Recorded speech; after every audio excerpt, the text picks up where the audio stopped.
Hello. Hello. Hello. Hi, everybody. Happy New Year. What? It's the new year. What? Since we saw everybody. It's a whole new one. What's a year? What is a year? Hello. Happy New Year, everybody. You better stop believing in years, Mike. You're in one. You're in one. I just got out of one. You got back in, straight out of 2022, back into 2023. Yeah. Happy 2023. Like a slingshot around the moon. You sling out of a year and then they pull you back. Oh. Straight back, they put me straight back in. They pull you back in. Hey, Martina, thank you so much. Thank you. Thank you for the subscription box. Happy New Year. I hope you guys all had awesome New Years and had a fun time with friends or family, or just buy a onesie. I just saw, no, what a year. It's January 3rd.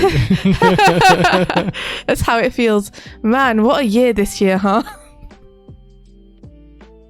Oh, Kurzek, thank you very much for the subscription. Thank you. Thank you very much. Thank you. Another circle around the sun. Another year, another chance. I wake up, I want to dance. As long as I'm here with my friends, I'm better. Is that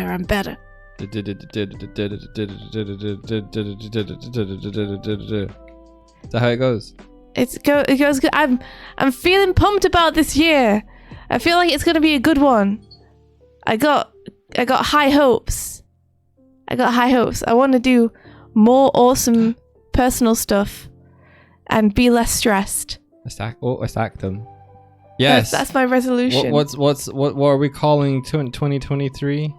2020. Whee. That's the sound of stress being relieved. Yeah. Oh, 2020. Whoa. 2020. Whee. Yeah, we're doing our best to organize ourselves and plan ahead. Katie Coop Scoops. Thank you. Yo, thank you. Thank you, and happy January. I recognize. Oh, it's 80Z. Thank you very much for gifting to Katie Coop Scoops. You're amazing. Thank you. Also, I read before we joined that Kurzek's going to be moving imminently. Oh, how imminently? Like tomorrow. Whoa! Kurzek, you must be excited. Dragon Lady says, I toot the horn. Did it work? It should have. It sounds like the cheers are still working. Yeah, I didn't. Okay, so real talk. I haven't done anything aside from turn off the the winter bushes in space, so that I didn't have to turn that off. That's gone. That's out of here. It's become a star. But everything is as it was.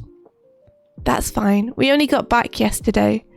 We got back at like midday yesterday, and then I had a meeting like a couple of hours later. So basically all we did yesterday was we got back, we cleaned the flat, I had a meeting, and then we scheduled for basically the entire night. But scheduling is important to make sure things get done. I'm really happy to be scheduling again. I dropped off it like all of last year, and I think that's a big reason why the year went so fast. It's because I was like, the schedule idea has already flown the coop. There's no point trying to rescue it now. But I do better when I have a schedule. When I've got plans, I do better. Yeah, for India bought a wall calendar for 2022, and it's still in the wrapper. It's still in the wrapper. I tried to buy a 2023 one, but they only got 2022 ones. Yeah. So what am I supposed to do? You were like, are you going to get any 2023 in? And they're like, I don't know. And we're like, well, it's the kind of thing you need in January. Yeah, they said they were sold out, which is fair. Kurzek redeemed a good luck money haul. Need luck vibes for move. K, thanks. Kurzek! May good luck, fun fortune follow you all of this day and tomorrow. I hope you have a very lucky, very awesome, very stress-free move. And the day after, and the day after that, and the day after that, and the day after that, and the day after that. I'm going to keep going if you don't stop me. And the day after that. Okay, you stopped me. Josie Fenton, thank you so much for the subscription. Yeah, Izzy says you got to buy New Year calendars a month before the New Year. It's very embarrassing. Well, we walked in there on January the 3rd and we were like, calendar, please? And they were like, no. They're gone. Now get out of here, you scrubs. Yeah. You should have done this a month ago. What? Thank you, Lonely Wheel, so much for the bits. Thank you very much. Oh, thank you. It's so cool to be back for a new year. On my eye. Oh no! Oh no! Get it off! Get it off! It's in my eye. We're gonna make nom nom nom nom nom nom nom. Gonna make all the cool things happen this year. Oh, thank you. Lonely Will says, "Oh God, I'm sorry. You killed him. You killed him dead. I got no one to do the streams with anymore." Jaffa Cakes revived. Jaffa Cakes have revivified you. Yeah. Where'd he go? Ha. Jaffa Cakes are like your Phoenix Downs. Guess what I ate for New Year's? Was it Jaffa Cakes? Yeah. Thought it might be. But anyway, I ordered a calendar online. Mm-hmm. So hopefully it will arrive and I can put it up and I'll know when days are happening. Yeah. This is the year of the Girl in the Glim movie pitch. Sure! It's hopefully going to be the year of Girl in the Glim book 2. If I can make it happen. Here's the theme tune for the movie pitch. She was a girl. It was a glim. Would you please buy my movie pitch? Options for you. Options for me. I'm just a bird. Whee! So what's the title of the stream today is First Stream of the Month. What is significant about the first stream of the month, India? You mean apart from the fact that it's a new year and this isn't the first stream of it? Well, this is the first stream of the year, but I named it the month for a reason. Back, bitches.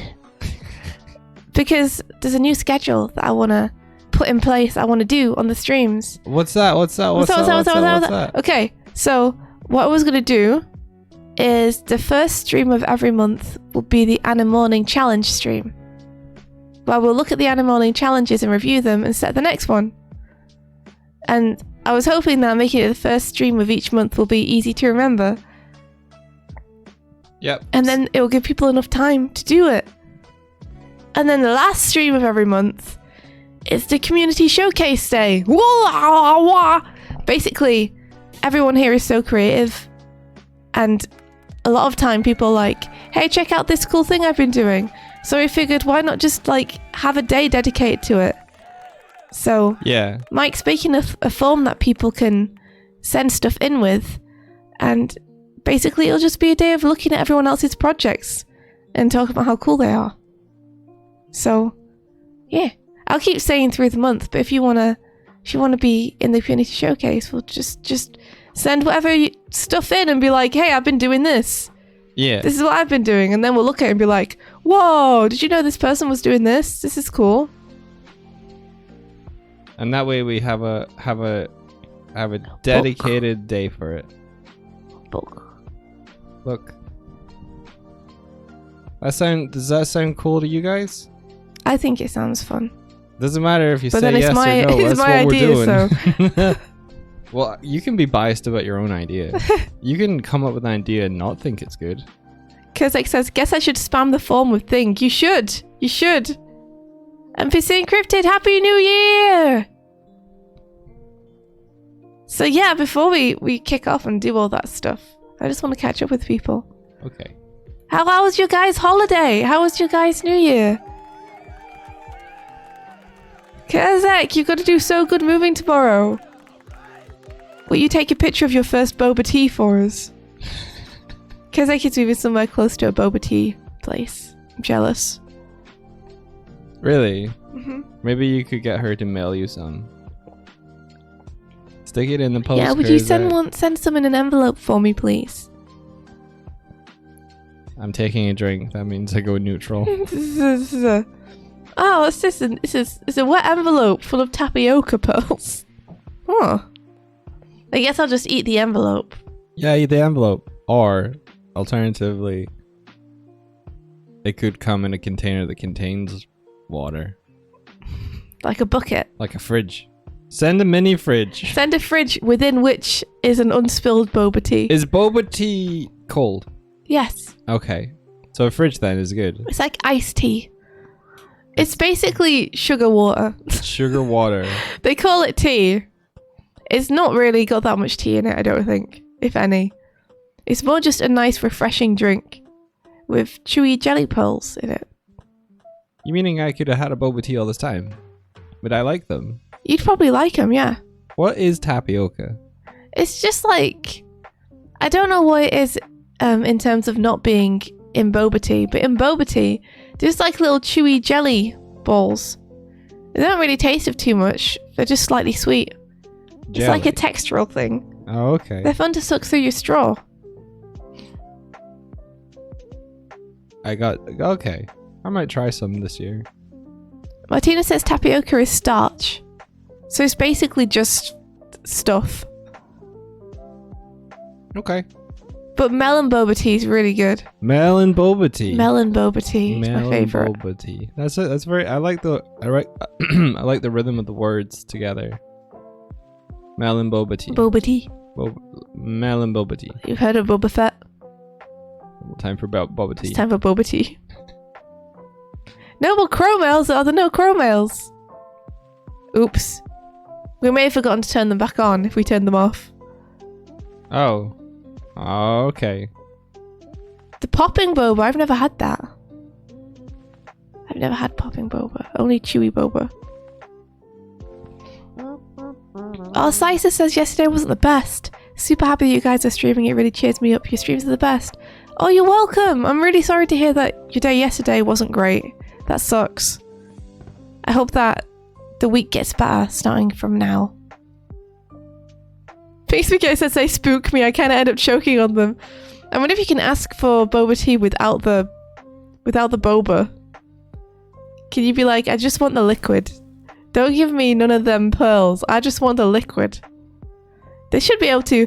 They don't actually really add that much flavor. They just add kind of chewiness. Oh, you usually get Thai milk tea. That sounds nice. That sounds like actual tea. I set the chromial amount back to 750 and there should be back on now. What do the popping boba have inside them? Is it like syrup? Milk tea is nice. Milk tea is good. I found out that there's a really, really nice looking sushi place about a 10-minute train ride away from us. And I really want to try it, but I haven't yet. I got no excuse to go. Popping boba has juice and stuff.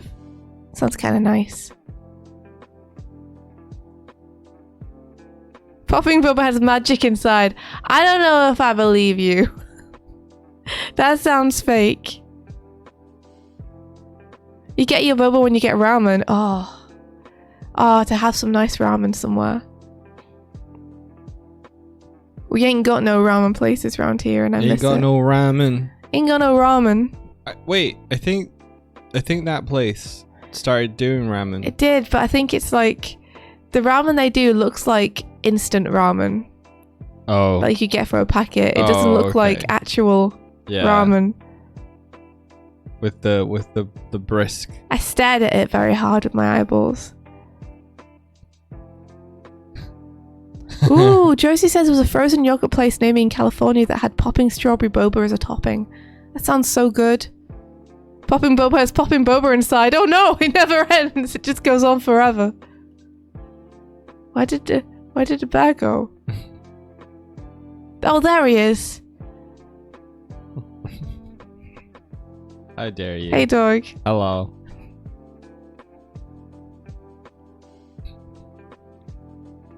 Where is he really? Ah! There you are. I'm over here. Oh, there you are. I remembered that I can send Kurzik toward the screen, so I was like... You're doing it. Oh dear. We had a cool holiday though.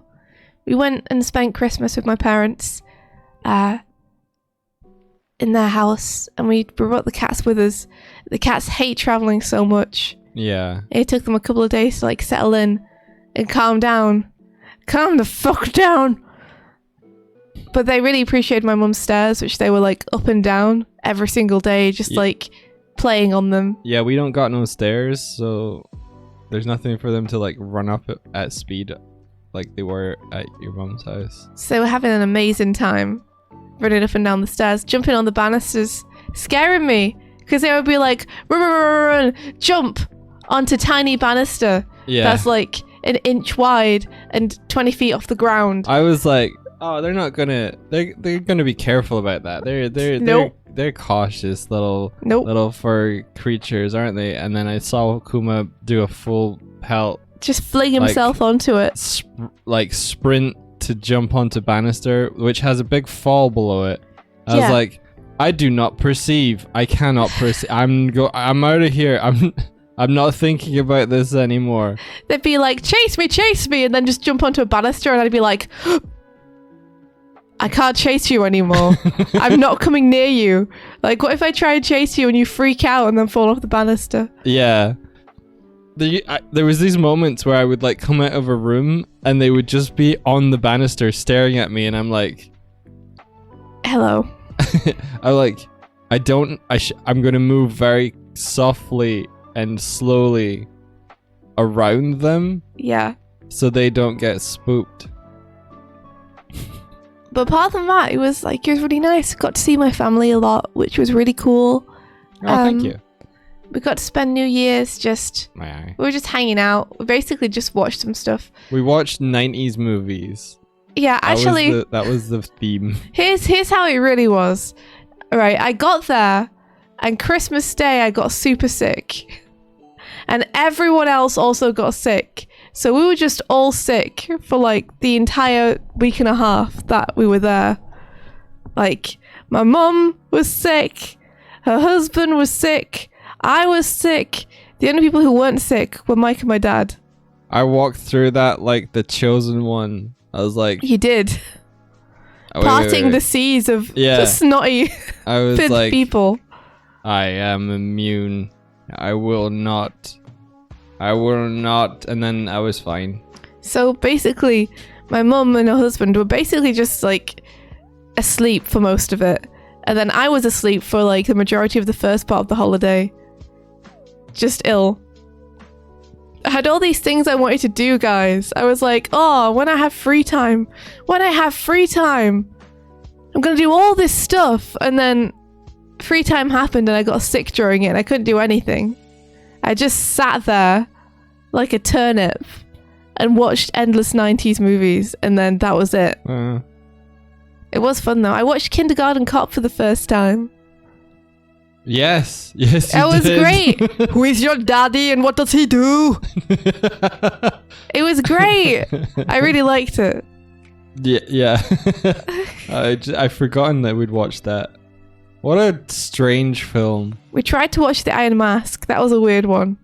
Yeah, we kind of dropped off halfway through. Because we watched an Arnold Schwarzenegger film, we were like, what else is he in? And then that was the first one to come up. We were like, what is this? It's a 2020 movie. And it's... Okay, you're in for a time when the production companies come up before a film, and then there's like 25 of them. You're in for a good time. You're there 20 minutes later and they're still coming up, and you're like, is the movie gonna start soon? How many people funded this? No joke, there's like 25 production companies involved in the making of this movie. It feels like multiple movies playing simultaneously. Yeah.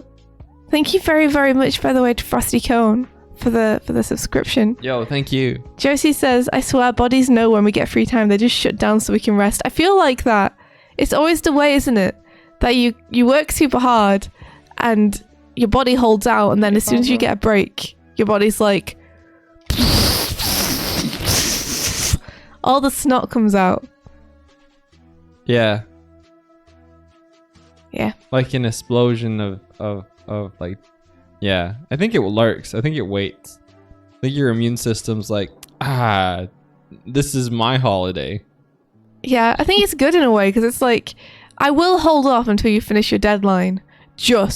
But then the day after, oh, you better strap in. You thought you were going to get to chill on the sofa and read a book? No, get into bed.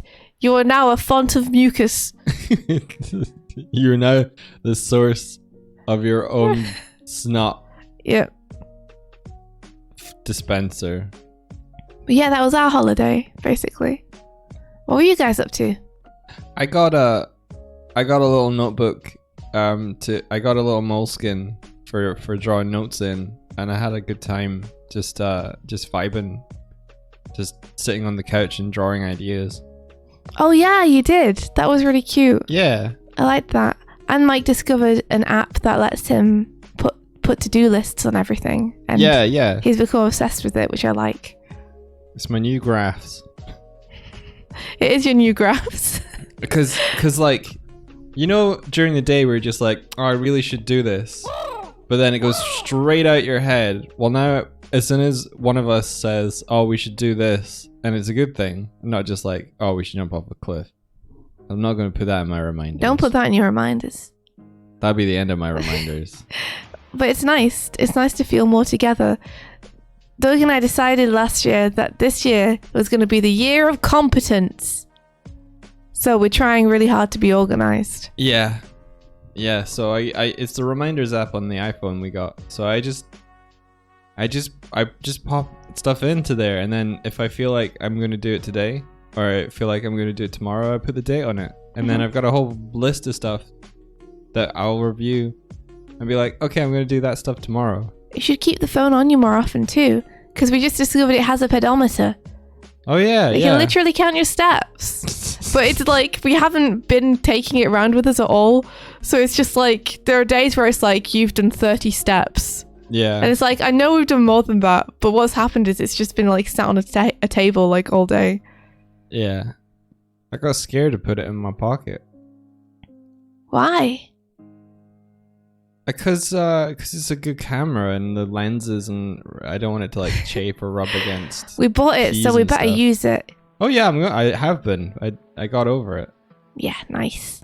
It's like nice. It's like when you spend £1,000, you're like, cool. Yeah, now I'm it's never in gonna my use pocket. this. Yep. Yeah, it is scary. It is scary. It's like the most expensive thing we own that we can just carry around with us.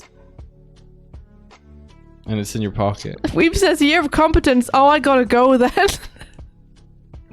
And Frosty Cone says, you're in my top 4 streamers of 2022. I drew fan art of it. Mind if I post a link? And, sure. And they've got a link. That's so nice of you. Thank you. That means it's been posted in. Yeah. Come over here. Yeah. Whoa! Oh, this is so cute. Oh, it's so cute. Oh, your little you're playing games. Oh, got my little hat on. No, I'm dead. It's so cute. Dead. I'm dead. Oh, this is amazing. Thank you so much. I'm so honored. I'm so honored to be included. What a good group. Oh. Got my little mittens on. Wait, who's Space Cat? I've never seen Space Cat before. Who are they? Who are they? Please, like, link all of them. They look cool. This is so cute. Oh my gosh. Thank you so much. We're super honored. This is really, really cute. This is going on the wall. It's going on the wall. Oh yeah, this year we're going to make a wall. We're going to stick all yours art on it. Like a giant fridge front. They're all going to have pride of place. We haven't programmed it in yet. We haven't made it yet, but we're going to make it. Martina, please save this Something image. we want. Martina, do you have a stock of, like... I'm just asking, because Martina Because Martina's super organized. Do you have a stock of fan art that we've been sent last year? If no, it's fine. Oh, thank you for the bauble. Unfortunately, we don't have a tree to put them on anymore. Alright, no worries. And Pain Gamer, thank you so much for the subscription. Happy New Year to you. Thank you. Thank you. Wasn't told to save them. That's fine. That's fair. Yeah, that's totally fair. We're gonna try and gather them up, Mm-hmm. so we can put them on the wall. Yeah. We'll try and gather some ourselves, Yeah. but also we probably won't get all of them. So at the point in which we have a wall, you might have to just send things back in. Hopefully it'll be worth it to be able to stick them on a wall. We've got a whole ship with lots of wall space.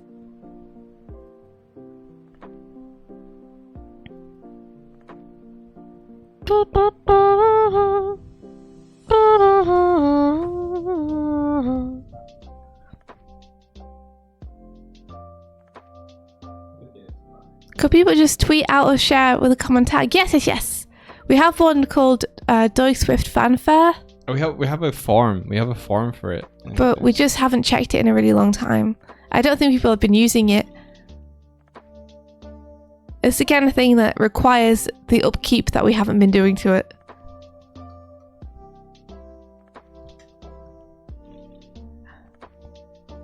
Smug Rainbow Pony, you better get ready for your doodles to also go on the wall though. It's gonna be 90% just doodles from people. So don't even worry about it.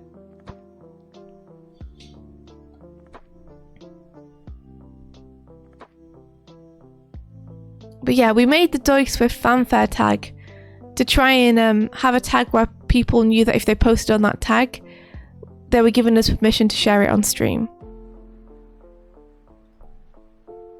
But we just kept forgetting to say that was a thing that you could do. I wish there was a way to get to the behind the scenes on a forum from the forum link itself. That would be cool. Josie says you have very doodleable characters. Thank you. Thank you. I think it's because we're artists. So we just we made characters that were easy for us to doodle. And then I think that in turn made them easy for others to doodle. What is this that's next to me? Is it a plate? What are you? It's a plate. We just cleaned this place. Yeah. And now there's toast everywhere.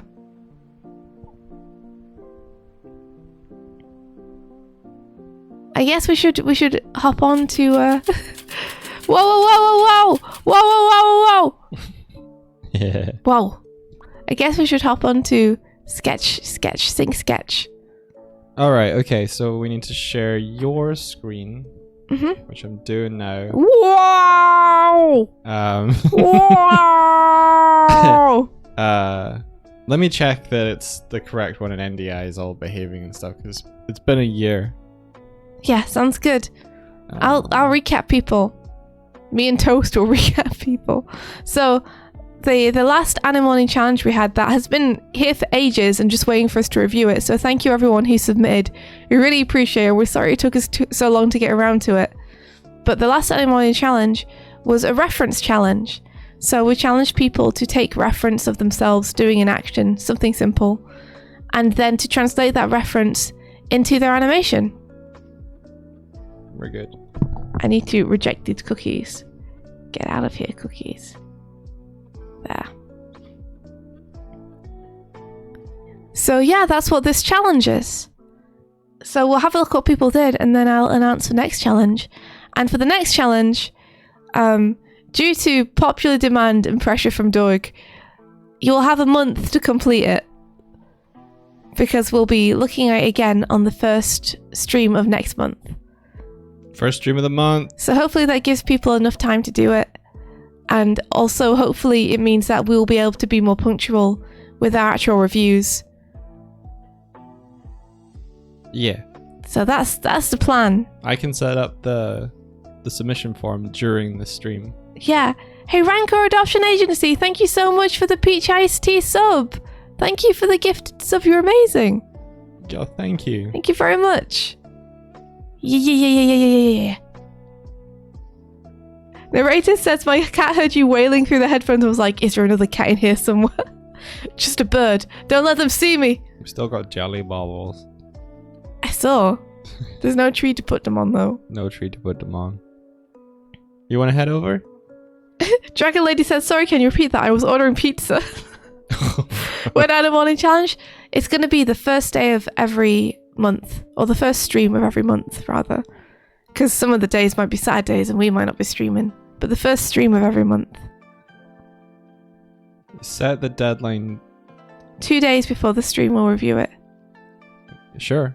We can do that, but I'll be relying on Doig to do that. Yeah, can do. What would need to be prepared? I guess putting everything into the sync sketch. Okay, cool. Can do. All right, you ready? Yeah. This should work. Whoa, whoa, whoa, whoa, whoa, whoa. Oh. There you go. There we go.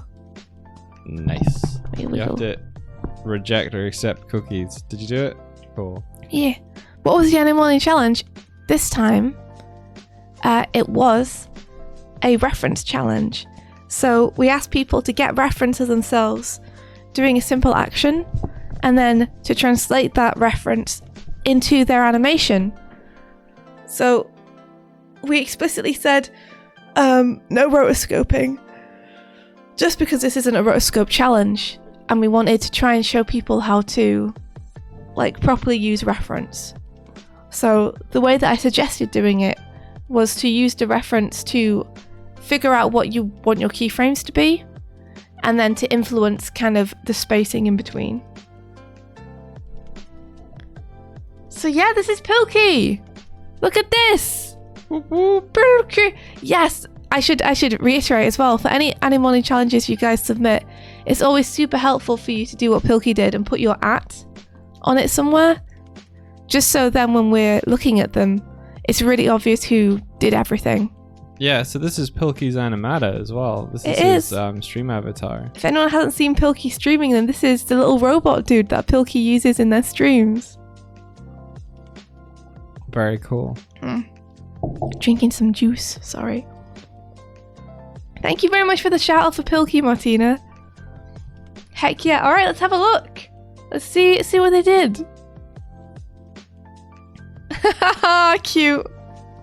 Nice simple action there. I really like the way that the little robot arm rotates before. It's like preparing. Preparing to wave. There's lots of nice little details that I hadn't noticed about Pilkey's model as well. Like the way that the arm extends. Oh, that is nice. Yeah. I hadn't noticed that.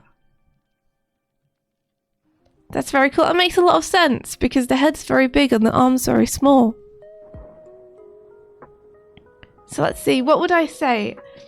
I'd say probably for something like this, unless you really explicitly want it to be this way, I'd try and get a little bit more interest on the Z depth.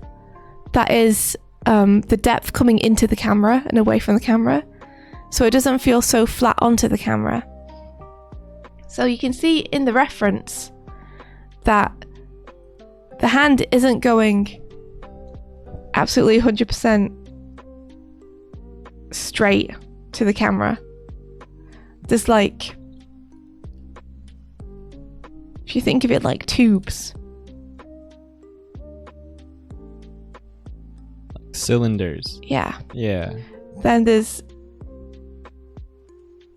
depth in that where it's coming forward. Throw some curves on there. Throw some curves on there. Yeah. So I think you could do the same thing with this, just to add a little bit of interest and variance to it, so it feels a bit less explicitly graphic. You could have this ball joint come forward a little bit, so you get a little bit of tapering on the hand.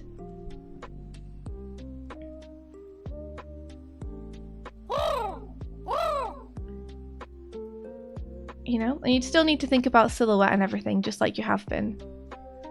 But it would make that hand shape a little more interesting too, because you'd be able to see a few of the edges. So I'm just going to think about tilt and angle.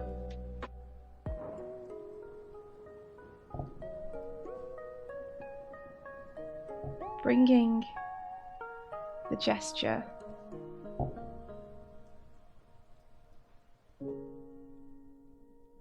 into sea depth.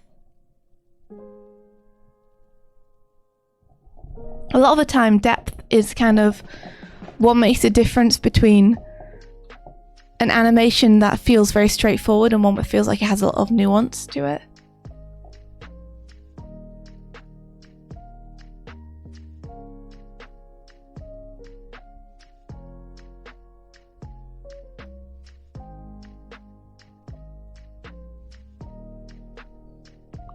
So like that instead of like that.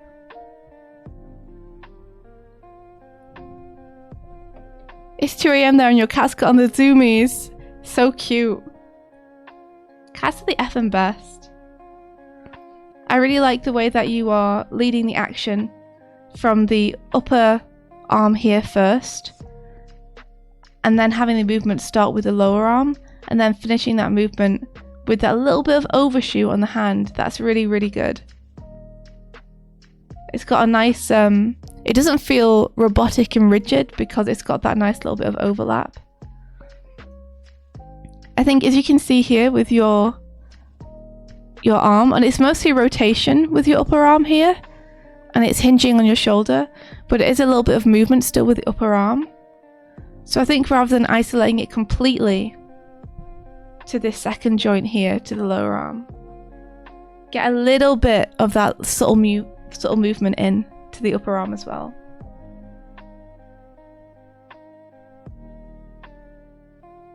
I'm not sure if you said this yet because I was setting up the form, but I like the counter movement in the body, the axis of the body. I noticed that in Pilkey's video reference, you know, where he like is moving kind of counter to the arm to offset the. I think that's really cool. Yeah. I think maybe perhaps there's a level of exaggeration that could be upped in Pilkey in the robot animation, but I kind of feel like this. I think there's an intentional subtlety to Pilkey's animation. You know what I mean? Mm-hmm. It's very naturalistic, isn't it? Mm. So I can see that it's kept less bombastic on purpose. Yeah, I'd say it falls more into like realism than cartooniness. Yeah.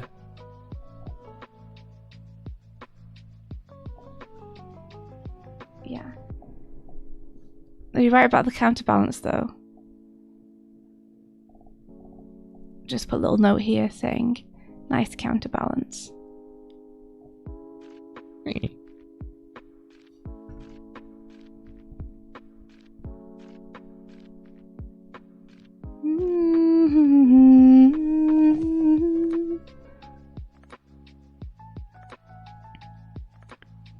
I think one of the things is at the minute the head and the body are moving as one with the counterbalance. I think you could break that up a little bit.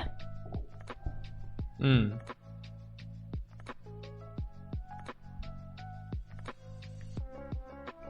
To make it again feel more natural and less robotic.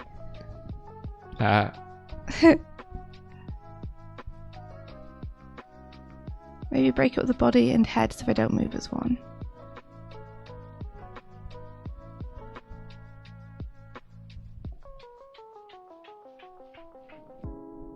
So which one would you move for first, and which one would you drag? I'd have the main movement coming from the body. Yeah.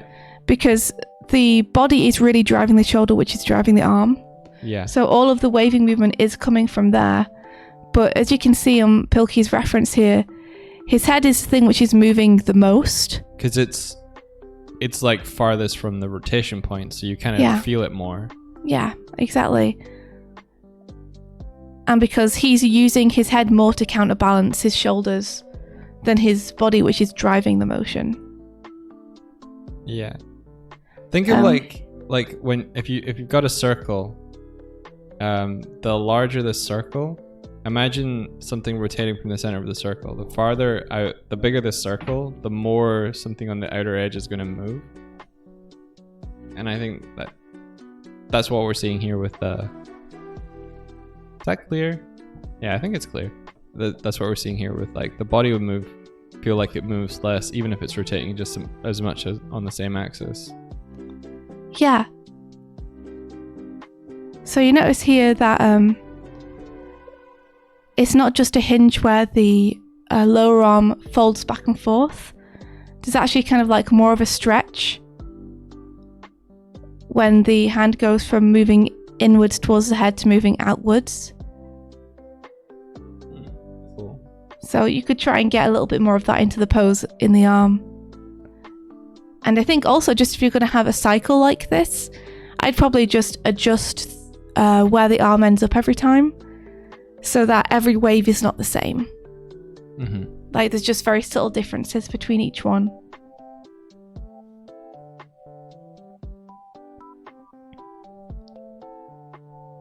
Let's see.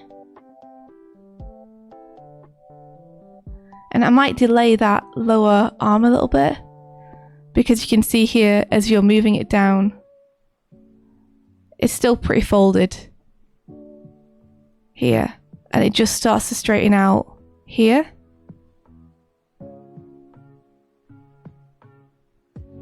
So I'd probably keep it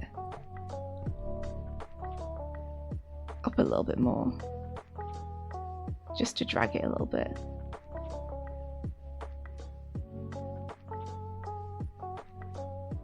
Just like looking for the little differences between how you raise an arm up and how you put it down, so that it feels like the movement is more textural and considered. I love this little rotation, it's so cute.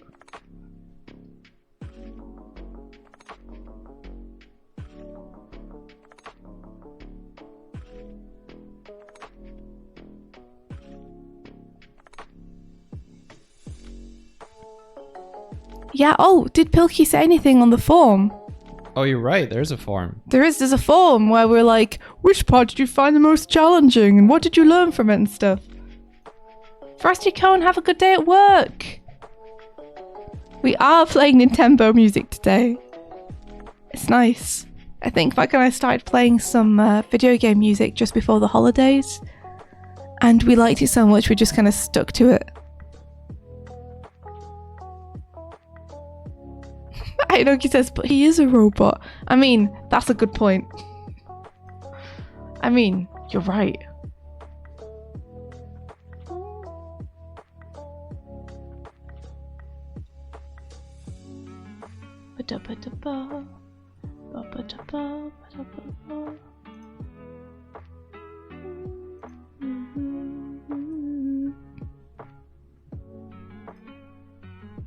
Ow. Ow. Bow, bow, bow. Bow, bow, bow. Did you manage to get it up, Mike? I've just got it up. I'm reading through to get to the point where I can I'm reading through the padding. Just give me a sec. I mean, I don't mind you reading it out. Pilkey says, I think the thing I learned most was to pay attention to the small details, such as how the body rocks the opposite way to my arm, or how the hand... Wait, I'm going to bring it over here. Okay, this is better for reading. Yeah, such as how my body rocks the opposite way to my arm, or how the hand trails the arm. It was also good learning how to translate that into mechanical movements. The model is a lot more restrictive in how it can move than an organic character, but I found that restriction helped me focus my currently limited skills. I think the thing I struggled most was syncing all the various movements up. The arm, the hand, and the body all move at different rates and in different directions, and I spent most of my time trying to get them to look right, and they still look a little off to me. I think you did a really good job. Like, that stuff is really tricky, but it will come with practice.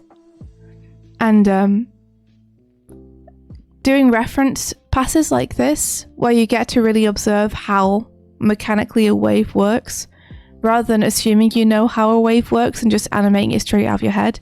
It's going to help make you a better animator faster, because you're going to start to grasp those nuances naturally and to feel the movement through your body without even needing to do the reference eventually. I think there's a documentary or something like that about some teaching at Ghibli, and one of the exercises I think new animators were given was to animate something that it was like a common movement or a common setting that we're all familiar with, but the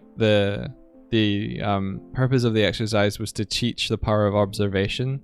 I think the example I saw was two people sitting eating at a table, and like the positioning and the placement that the animator had put was like, it was unnatural, and then he was like, here, come and sit at a table. How do you sit there? Yeah, actually do it. Don't just assume you know how a person sits. And just a lot of the subtleties and just like how they had pictured how people would sit and eat was very different to how people, like, everyone would be different, but even it was different from themselves. It's like, yeah, it's really important to see life in order to draw life. That's really cool. I kind of want to find that clip or that documentary that you're talking about. I'll do a little Google. Sounds great. Trickster streams it. Thank you so much for the raid. And yeah, great job, Pilkey. Like, I'd love to see more of this kind of thing if you were interested in doing more of this kind of thing, because I think it's a really good way to quickly broaden your understanding of animation and quickly up a skill set. Yeah, I'm gonna hop on to the next one. Awesome. So this is from Yanyo. Thank you very much, Yanyo. So it would be super helpful to have the reference there as well, but it's okay. I can see the next two. I think maybe the next one has it in the lower corner. Yeah, they did give us the reference if you want to see it. Oh yeah, we'll look at the reference first. Yeah, I'll post it into the Twitch chat so you can grab it from there. Rad.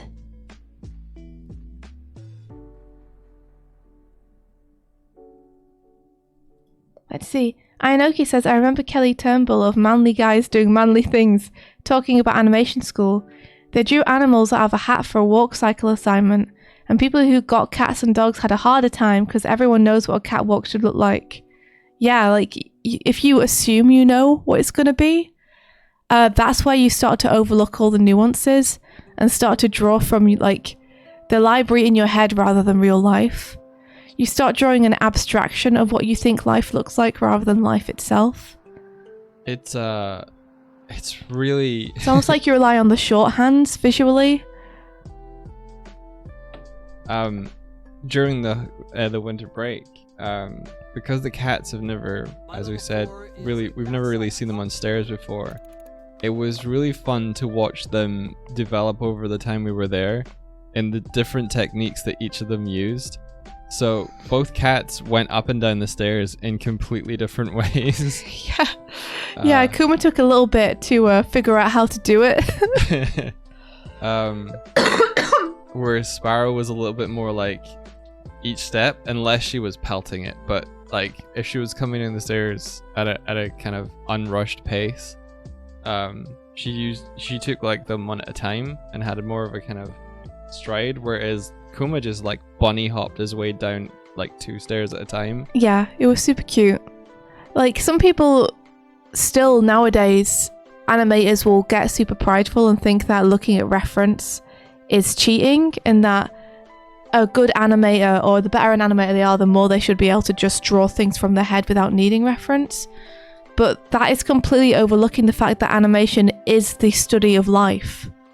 Like, you're skipping the animation learning part if you're refusing to look at real life for your animation. Yeah, it's kind of like you're meant to be a student of movement. It's kind of taking pride in making a cake, but not adding egg or not adding like the ingredients that make a cake a cake. It's like wanting to be a chef without studying how to cook. or make pastry and just thinking, if I'm a good chef, I should be able to just make it based on instinct alone.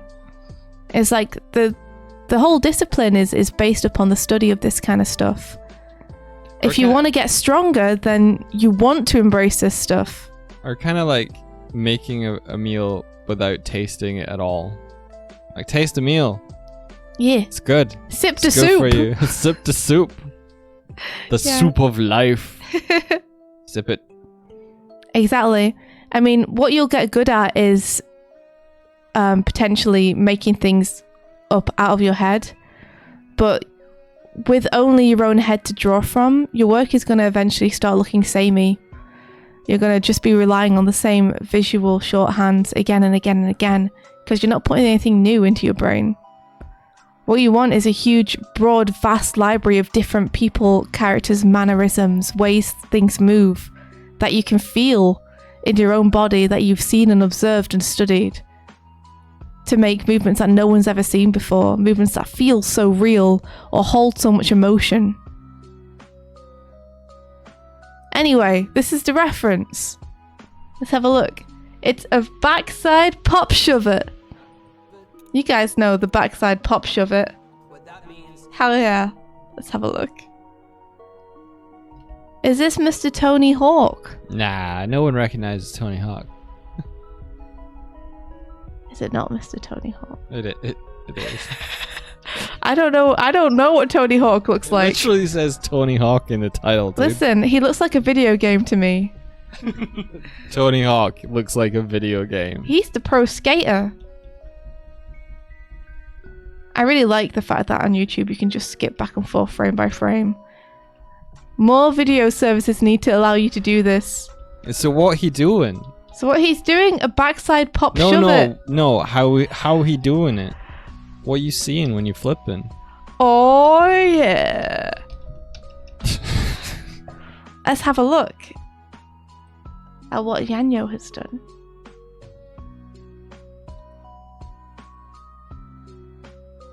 Nice. That feels nice and natural as well.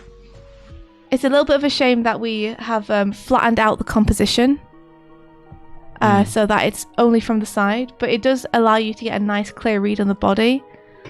And I think actually translating it to a different angle means that you're very much just looking at the movements and relations between them rather than like your brain focusing on trying to trace something.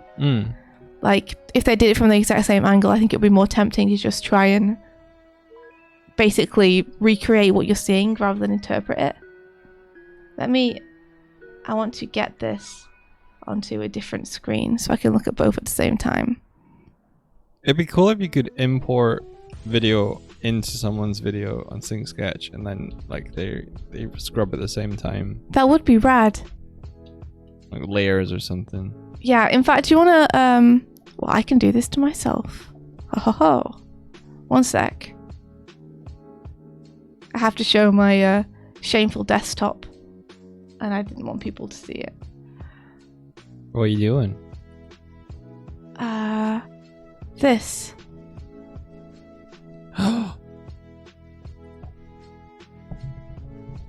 Alright, rad. Okay, so this is our start pose, and then we go into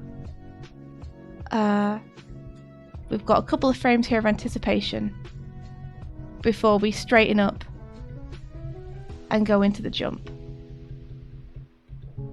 So let's have a look. So yeah, you can see here we're just cutting straight into the anticipation with him. I'd say based on the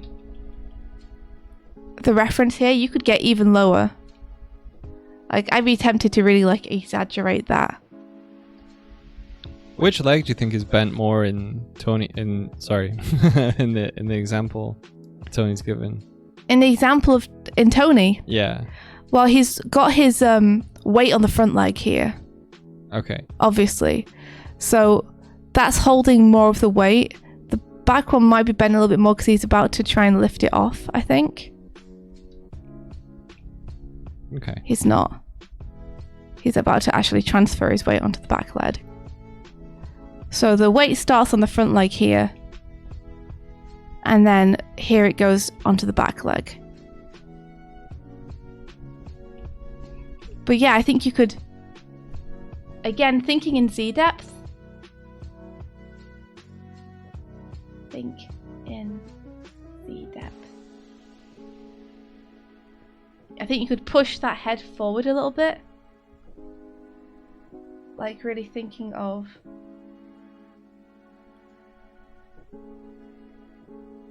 the body like this.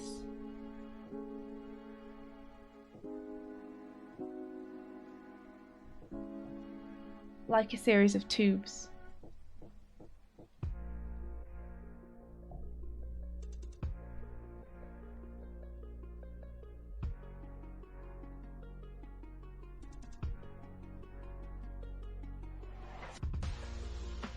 And I've just thrown a couple of the limbs off a little bit as well to loosen it. Yeah, because he's got one limb going backwards, one limb going forward here. It's arms. Yeah, throw limbs off symmetry and exaggerate. And it'll loosen it up a little bit.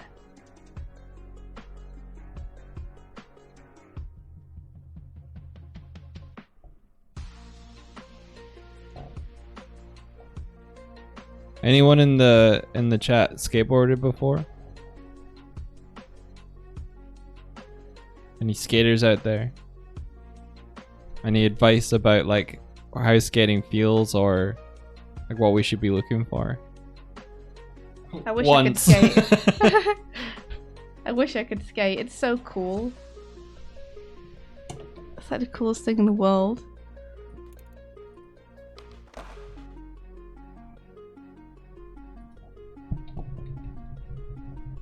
Okay, and then we're... Everybody had a flirting experience with skateboarding. We all flirted. I stood on one. What was it? I broke my finger taking a bad fall. Never did a single trick. Oh gosh. We're all hopeless. I wonder how many injuries Tony Hawk has inspired. I wonder how many injuries Tony Hawk has had. He must have been injured a bunch, tons, right? Tons, yeah. Okay. Let's have a look. Hey, hey, hey, what's going on? So let's see here. Oh, are you all about the rollerblades, Martina? Awesome. Oh, nice. The weight's going to start to shift backwards because we're transferring the weight between the legs here. And you can use that weight shift backwards to like throw the body a little bit askew. You know, just to give it a bit more of an interesting shape. Like you can see Tony on the right here, like his shape is not symmetrical. He's like kind of leaning, he's doing this kind of thing almost as he takes his weight off the front. He wibbling. And then he's got his shoulders way up. As he kind of, he's almost like trying to lift off, you know? Like he's trying to lift almost from his arms. He's throwing them up and back. Try and get that height.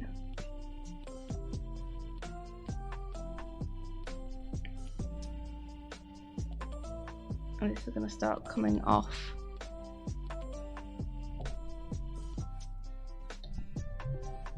And then we's up in the air.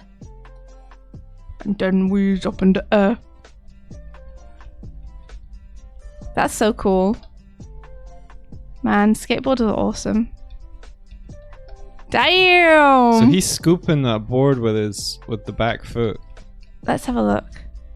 Yeah, he kind of is, isn't he? That's where the spin is coming from. Yeah, that back foot is he's like, pushing it there. Yeah. Oh. Oh. Oh. Oh, it's Dan. Hey, Dan! Welcome! We're looking at some skateboarding. We're actually doing the Animorning challenge. Hello. Hello! How's the Nuzlocke going? Asks Smug Rainbow Pony. Yeah. I'm gonna get him. You're nuzlocking, Dan. How is it? Are you nuzlocking Violet or Scarlet? That's so cool.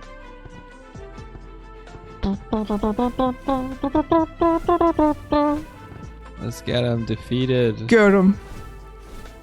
Oh, I think he won. I'll make that way clearer this year. Yes. You didn't lose your one Pokemon. Oh no! Oh no, Dan! Oh no! No! What happened? Come on over, everybody. Come on over, everybody. We're looking at the Animorning challenges.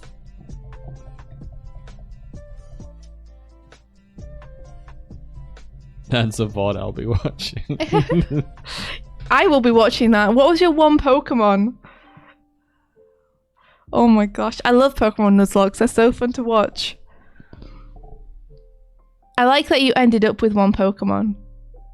Was it just like, did you get defeated super early, or did they whittle you down?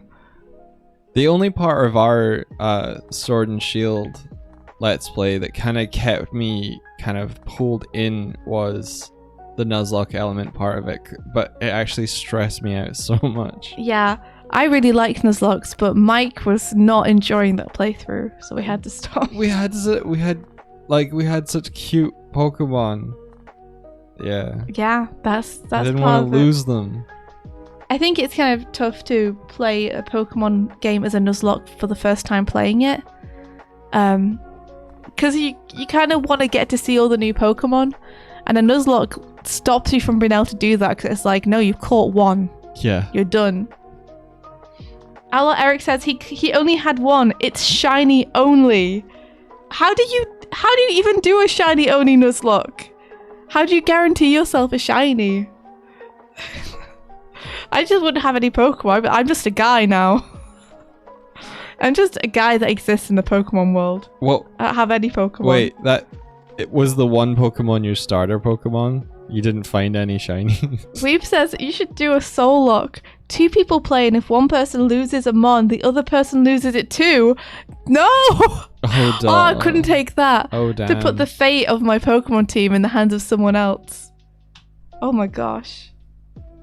Oh, Smug Raven Honey, yes, please. Feel free to share it. After reviews would be perfect. Yeah, I'm just someone who has no Pokemons. I'm just a guy. Are you ready to start your Pokemon adventure? It's just you in a field. Like, well, this is it, I guess. I wanna be the very best with no Pokemon. To not catch them is the real test. To find a shiny is my cause.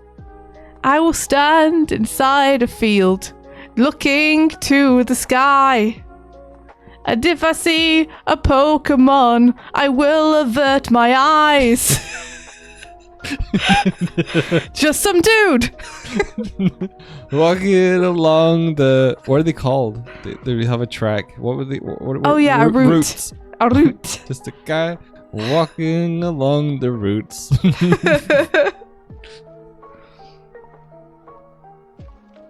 If you make eye contact with me, then I will wave at you.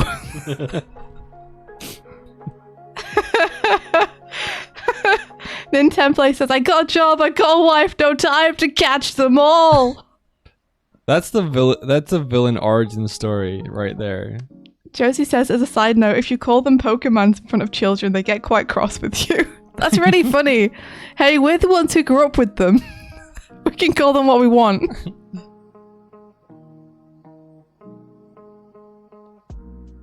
Anywho, yeah, sorry. We were looking at Yanyo's animation. So the challenge this week, or the challenge that was the week's challenge that it was, because we're pretty late reviewing them, was to do an animation based on some reference.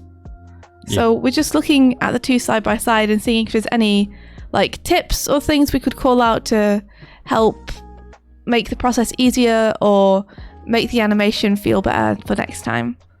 And this year we're going to have monthly Animorning challenges. So yes. Because it's the first stream of the month. and the first stream of the year. Today we're reviewing this one, and we'll give a new challenge, and you'll have the month to rock it. Yeah. So I think one thing that I'm kind of missing from the animation that we kind of get in the reference is it feels like there's no clear shot where we get to see them in the air with their feet kind of detached from the board, kind of sailing through the air. Every single frame, the board is kind of not attached to the feet, but it's like right there. And I kind of want some frames like this in the Tony video, where we're just sailing through the air with the board like just underneath us but detached. Because that's like the coolest part, right? Is the bit where you get air. So I'd adjust one of the drawings or add a drawing in between a couple of these airborne drawings to just really show. Oops, I hit the wrong button. I don't know. It's kind of mandatory for a skateboarder, right? What, to get air? Yeah.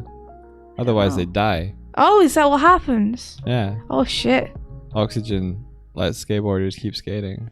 Yeah, let's have a look. So we can see kind of which frames these are based on. Like, I think this is based on this one.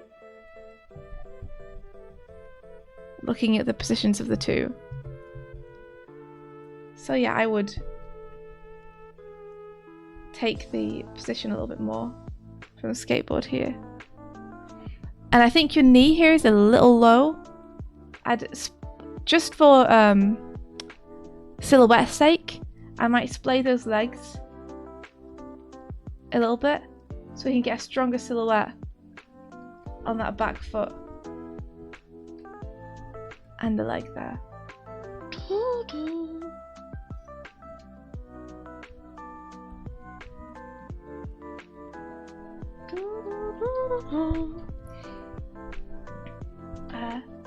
I've put splay legs to improve readability of snippets of silhouette.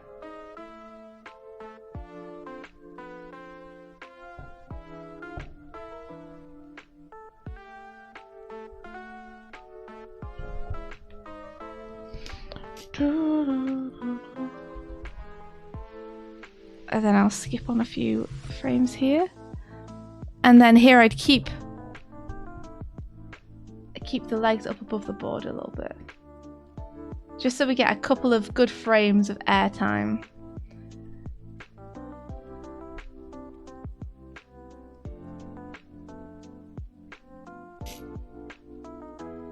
Yeah, Martina. Getting a stronger silhouette, a lot of that is based on choosing your staging as well. Like, where you perceiving the character from can kind of unlock or block good silhouettes. Yeah, so for example here I'd throw the arm out a little bit more, just again to break that away from the body and improve the silhouette there.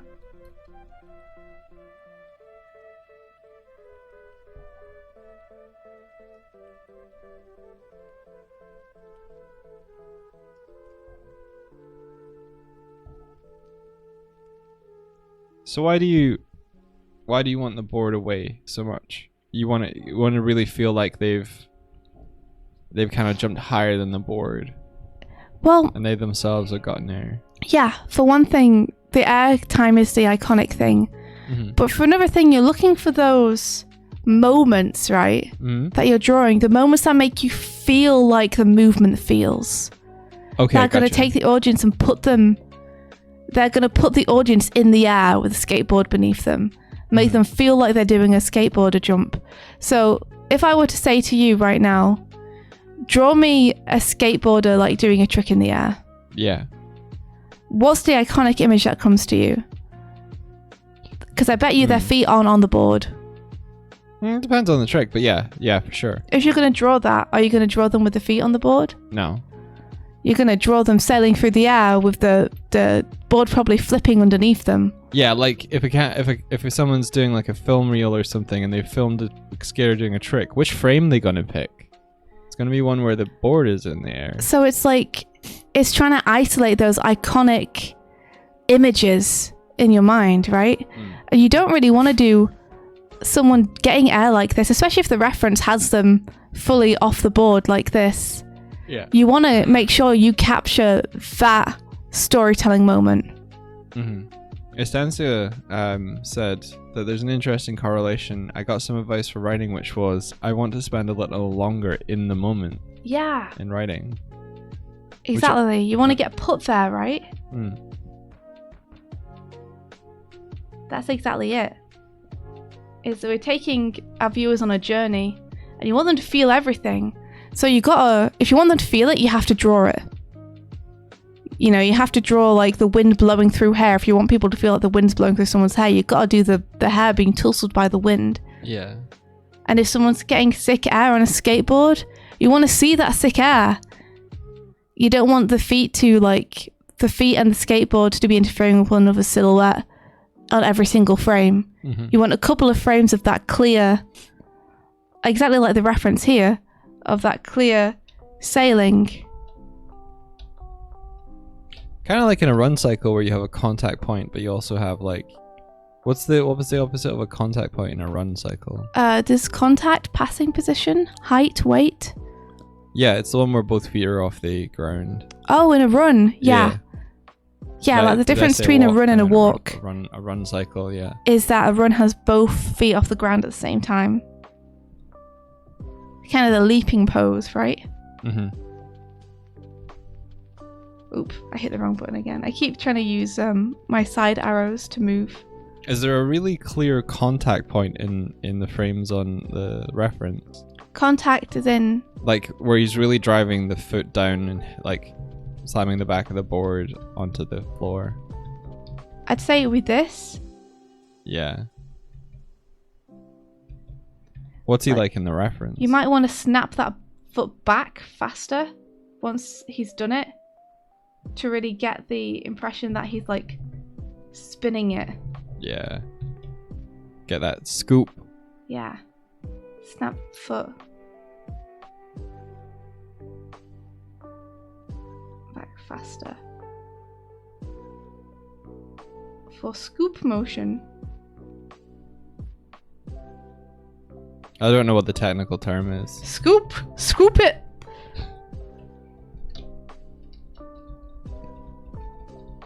So it's quite slow in the reference. This would be an example of where I might change the reference to draw more attention to a particular movement.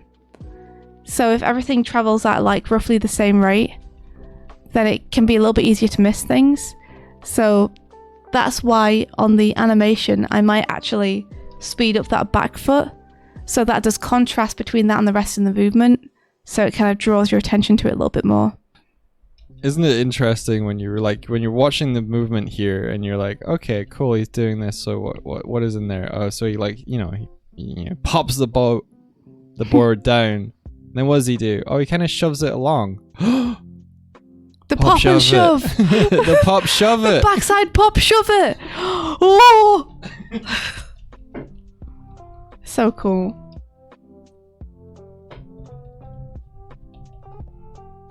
And then we can totally make contact again.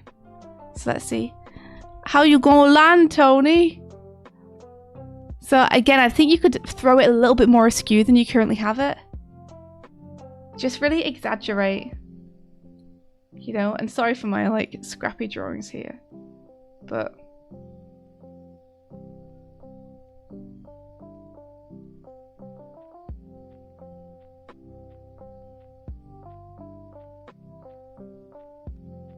really like pushing that knee in a little bit, because it's a kind of weird position, right? But that's why I like it, is because you wouldn't draw a landing like this.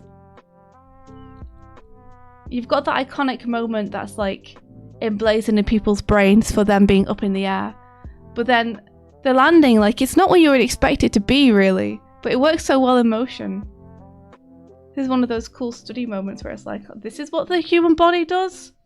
Cool. Yeah, because the priority here for Tony is making sure that his feet land on that his feet land on the board in a way where he'll be balanced.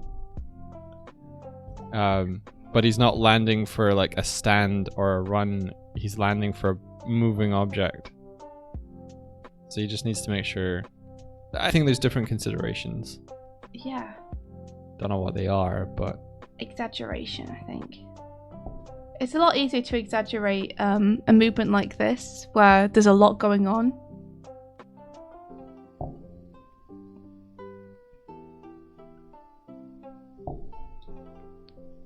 But the exaggeration's where kind of the fun is, I think.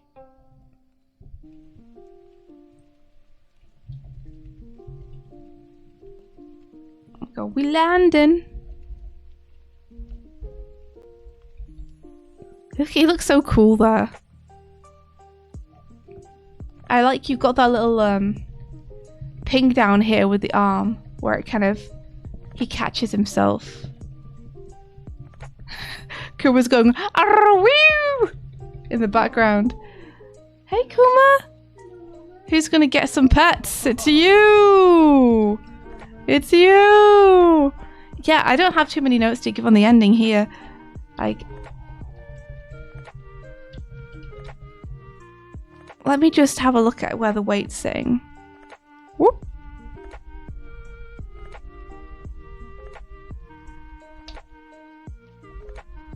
There's a real like bonk here where the pelvis just stops moving, isn't there?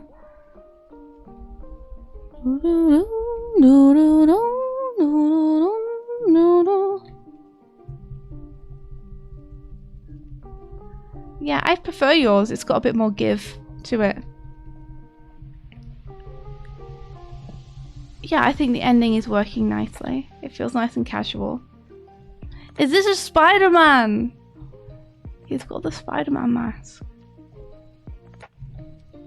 That's super cool.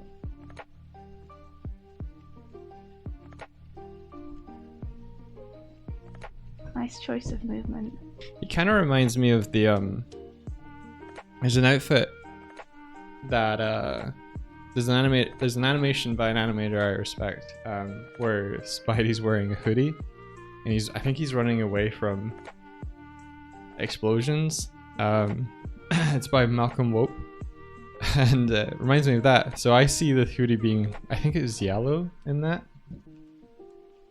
Let me see if I can find that.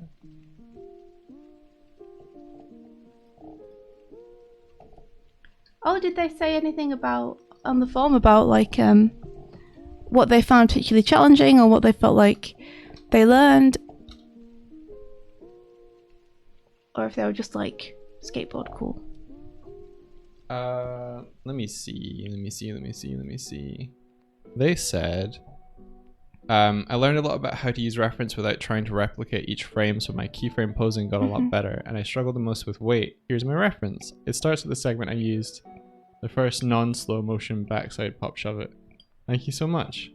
Yeah, I think you did a pretty good job with the weight, especially on the landing. Like you can feel it, all the parts like bunching up and stacking up against each other as they land, and the knees bend and then the body follows. I think the main thing is just keeping an eye on where the weight is. But I think you also communicated that in your drawings. So good job.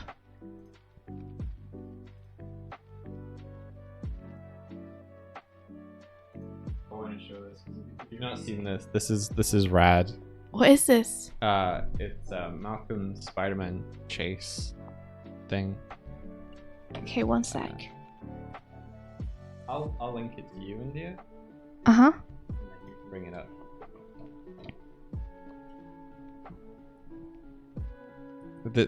This will get you big inspired, India. I could do it. This the hoodie Spider-Man is a good vibe. Malcolm Wope. Yeah. Isn't he that super cool guy who's super cool? He's the super cool guy who's super cool.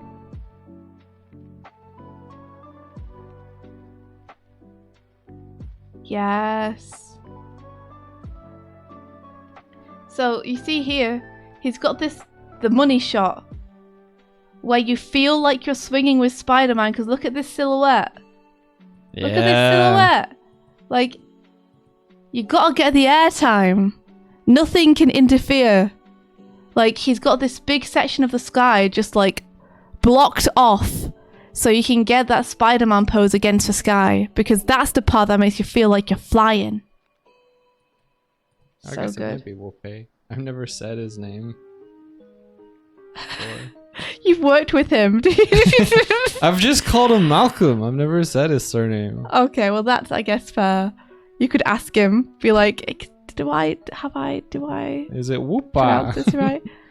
So cool. Love that. I love this too. These poses here. So nice. Like the depth, again. Like, look at how Malcolm is not doing everything on a 2D plane here. Like, you've got that arm is going back. And you can see how it's going back by the folds in the hoodie. This arm is coming forward. It's a cylinder coming forward. This knee is coming towards Cam. Like, that depth here with the full shortening, it adds so much to the feeling of everything. And again, every single time, there's a really strong line of action. There's a really strong silhouette.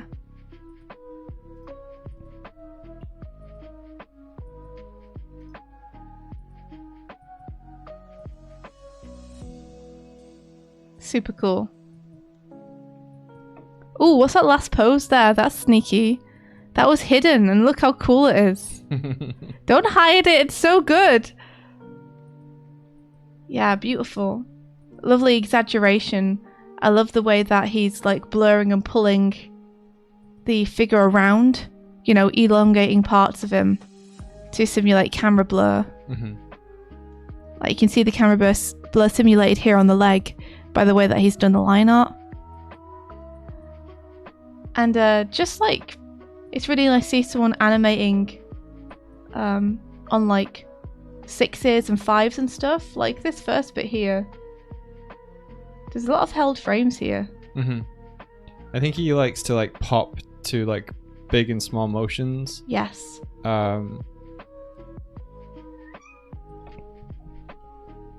It adds a lot of texture to it.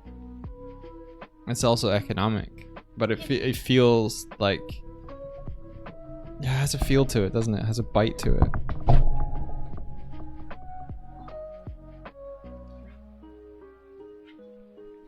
A bite is a good way to put it.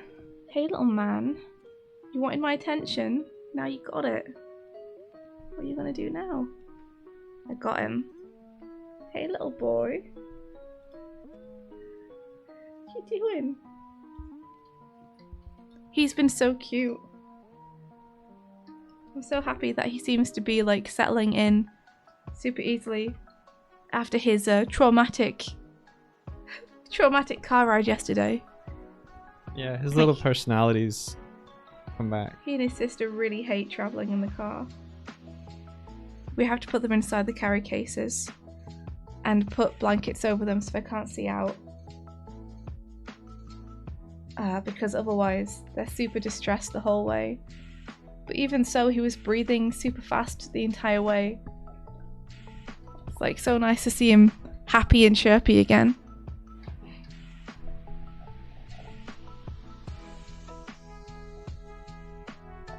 He's a good boy. You are. Brave, beautiful boy. He's a good boy. Oh, he's there. You're getting so big though. Alright, I will hop on to the final Animorning challenge, and it's from Snowtwig! Snowtwig! Alright, let me read out their Oh yeah, good call. Do it first this time. yeah, so Snowtwig. Ooh, sharp balloons! Sharp balloons! Sharp balloons! Hello! Hello, welcome! Thank you so much for the raid! Sharpies are here to pump you up! Yeah, hello! Thanks! Welcome in, everybody! Yeah, welcome! We're doing the Animorning challenge today, which is like an animation challenge that everyone is welcome to participate in, and we're just reviewing the entries. How are you? What were you ballooning? Bah, bah, bah, bah, bah.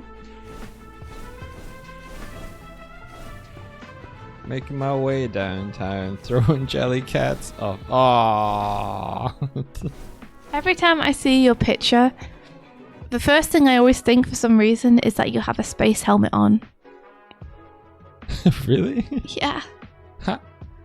Because there's like a balloon going in an arc over your head, and I keep thinking it's a space helmet. You were doing Discworld! The elephants and the turtle! That's so cool! Oh, Atuin! Balloons in space! The great Atuin! Would you like to send in an image or anything? We'd love to see that. Oh, please. Oh, please. We love Discworld. Oh, please. Oh, please. Oh, please.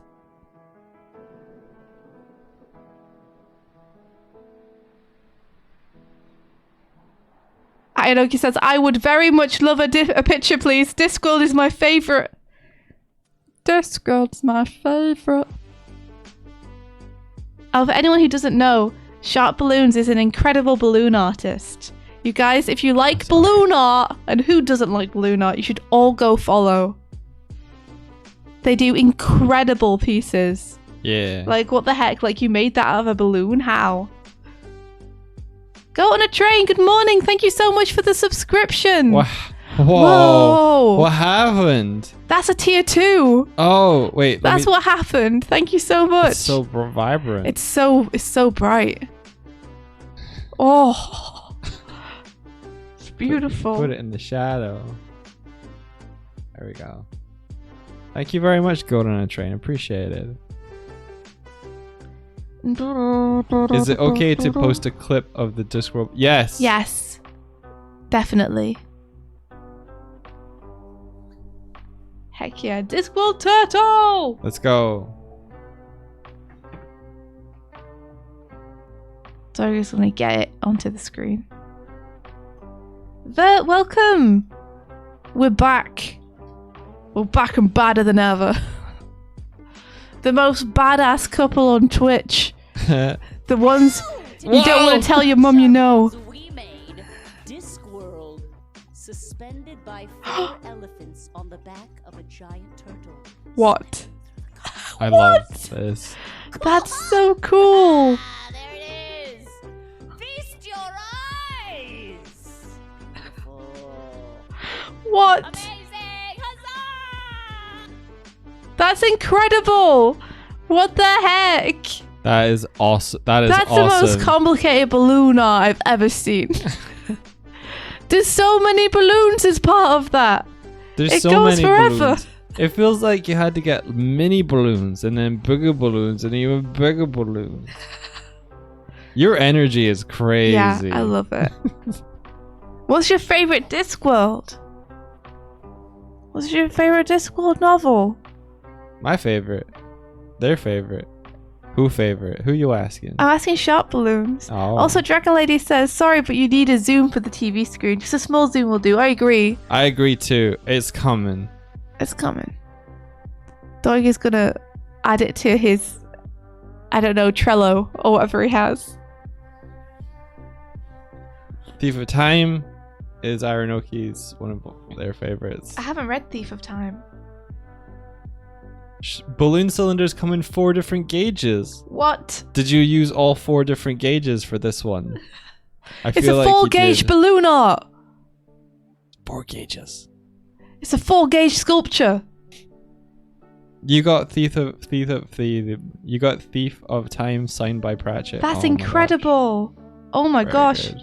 Estanchi says, India, you need to read it. It's so good. I will. I've wanted for a long time to read all of the Discworld books. Oh, Small Gods is a good one. Yeah. Yeah, Small Gods. I've read that one. Ah, poor turtle. All right, we've got very limited time now, so we're gonna hop back over so India can do a 8-minute review of the last one. You ready, India? You can't control me. Okay, I'm ready. You ready? Let's do it. So this is the reference that Snowtook was using here in the lower left corner. Oh, cool. This is a reference challenge for everyone who's new. So the challenge on this Animorning, Animorning challenge, that's the one, was to use reference to inform your animation. So let's have a look. Oh, we're doing some bending. Oh, we're doing some bending. Oh, it's cool. Oh, that's awesome. I like how you have isolated the keyframes here that you've used for your motion, and then you in between them yourself. That's really cool. Look at these great poses on this dude, and like how pure the line of action is. Just running like an arrow. That's so rad. Yeah. Oh wait, tell me how Snowtwig felt about the challenge, because you've got that. You got it there. You've got the form, like. Oh, you're right. I am. I'm correct. They said it was hard finding reference for this challenge. I wanted to do something elemental bending and learned that the element bending in Avatar each was based off a real martial art. Like water was Chi and earth was Hungar. Could not find any good. Just ended up using a random fighting martial art that would fit and could be adapted. Earthbending is usually very stompy, and so was the ref, so I made them an earthbender. Here's the link to the ref that I used. It was easier using reference and copying keyframes from it, not tracing, but I feel like it was too focused on the reference and ended up not implementing as much personality or character into it as I would have liked. Still had fun time animating. It's 12 FPS. Hope I exported it right. Awesome. Did it import with 12? Yes, It did, it did. yeah, cool. It sure did. Yeah, awesome. Yeah, I can see what you mean about it being maybe a bit too mechanically minded for what you were going for. Mm-hmm. But I also think that it's quite a technical exercise when you take a physical piece of footage like this and then try and translate it through to animation. So I think probably what you were learning is the mechanical stuff anyway, and I think you did a good job with it. Normally this would be rough animation, so you could go back in and add a bunch of personality on top if you wanted to. But yeah, I've put a white sheet over it so we can draw over it. Cool. But yeah, super cool. I love the poses you've chosen. It's really cool. There's like a nice feeling of impact on that stomp. And these poses are great. If there's one thing I think I could maybe ping out as being something to focus on in the future, I think that you could even exaggerate some of these poses more based on what the model is doing or the actor is doing in the reference. Mm-hmm. So like for example in here, be really conscious of where the weight is. So he's very balanced here. Like you can draw a line straight from his head and neck to in between his feet. Whereas a view does more of I've drawn a wonky line which doesn't help. There's more like a lean on the front foot. So I'd say if you want to bring it tighter into where the reference is, I'd have that body just leaning back a little bit more. Here where we first start.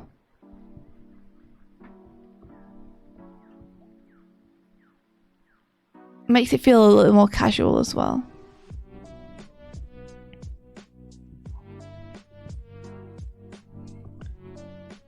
So just watch the weight there and where the weight is placed.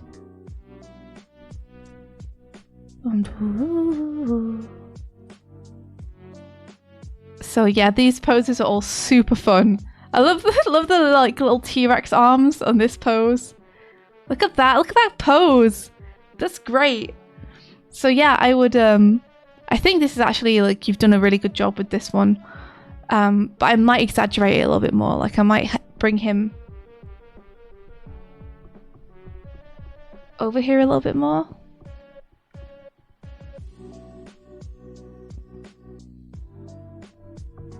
And really skew those legs apart there.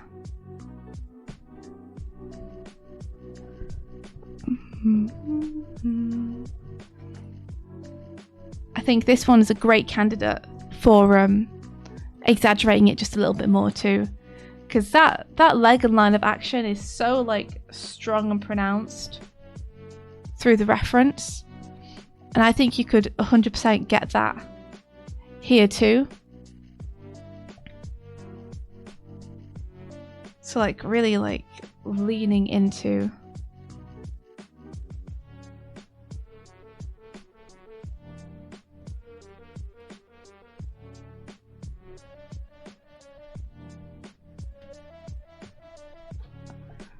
Even more than that, I think.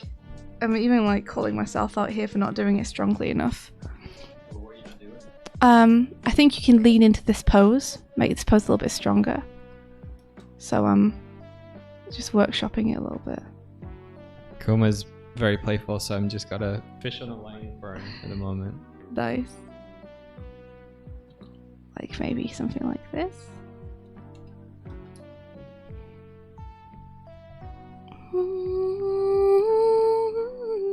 I guess it would be his kind of his auntie, or I guess his great auntie. I don't know how logistic works. Got him a Christmas toy. Oh, is it the fish? He really likes the fish. Love the It's just a fish. fish on a string. He's into it. Beautiful pink fish. Yeah, ignore my messy drawings. This is just how I do when I'm trying to work out a pose. Trying to keep that silhouette in mind.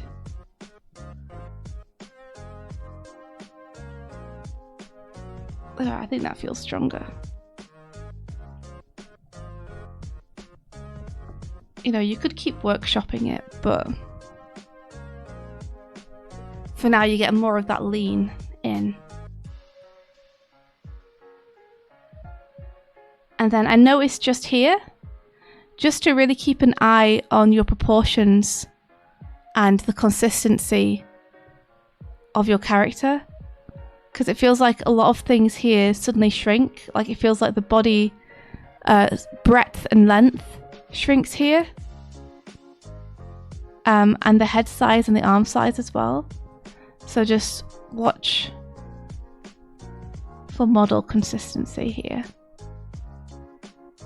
And you're probably sick of hearing me say this, but I always say every time for the benefit of anyone new, my favourite way to keep a model consistent is just to keep the model sheet right next to the animation, and then I can literally just drag it over and check measurements and stuff. For specifically animations where I'm concerned about staying on model, I'll do that.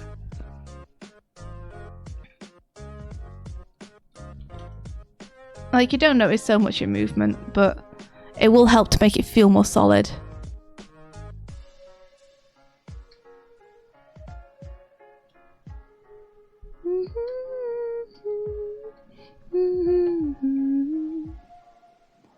Just between these two frames here. And then, yeah, I noticed that you brought the this pose forward a bit. I think that was a good call.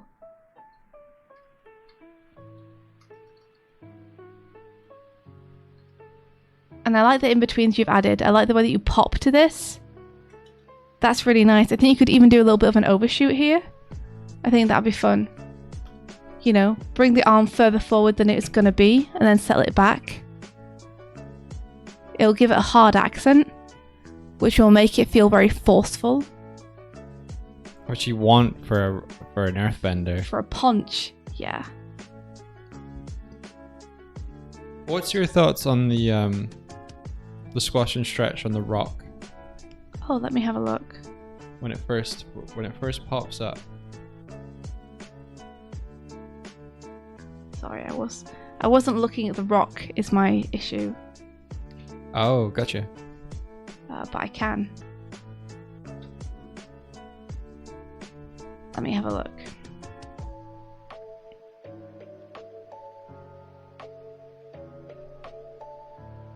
I'd say I think the rock maybe changes size a bit too much.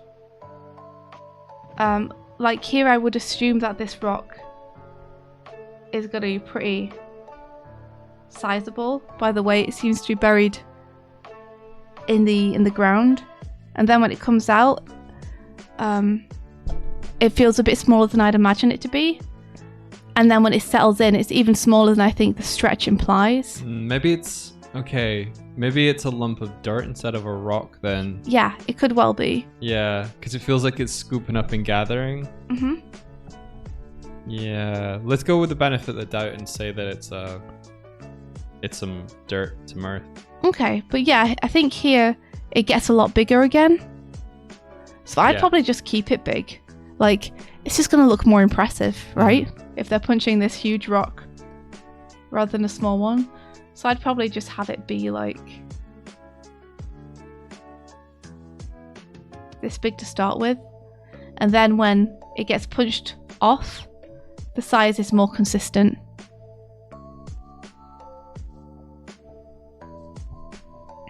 You almost stole my toy.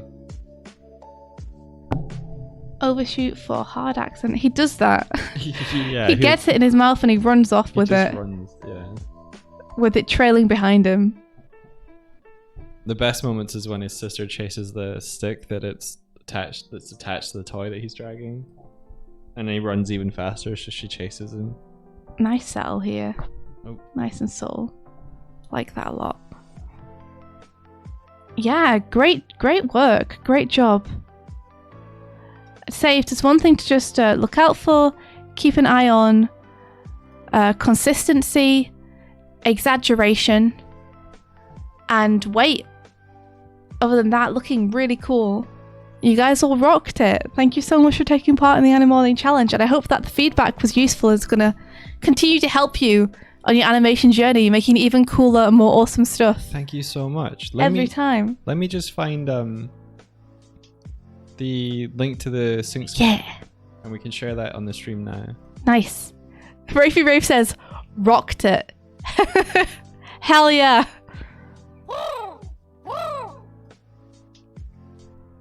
We got a chromo from Fnac. That's Martina. Where did it go? There it is. Thunk thunk. India woke up to the sound of something hitting the window of the airship. I can't believe my first woke up story of the year is from Fnac and not Ben. He's gonna be so mad. She opened it to see what it was. Thunk thunk whap. It ended like an orchestra, but instead the sound of brass and strings. It was the sound of India getting hit in the face with a crow-mail. Here's what it said. My jaw is humongous, but I don't use it to eat. In your mind, I'd be a monster, but I just keep things neat. If I am not fed, I cannot be dead. Yet you will be victim to clutter again. What am I? Oh, it's a riddle.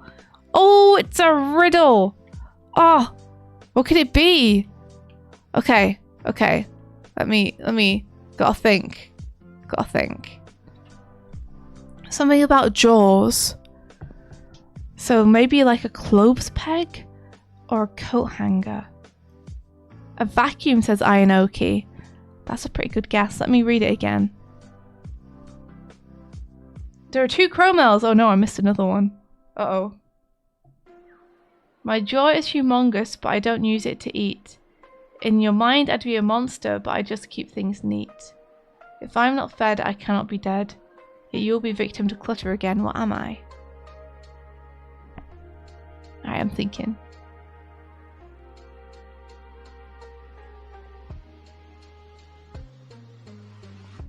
Jaw is humongous, like a clothes press maybe or something?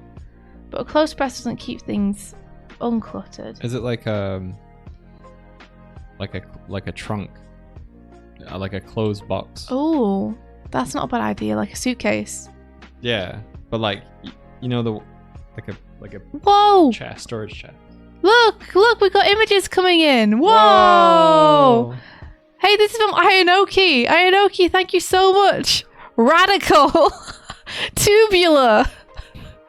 I like how Doig looks like he's flipping me the bird. But I am the bird that's flipping.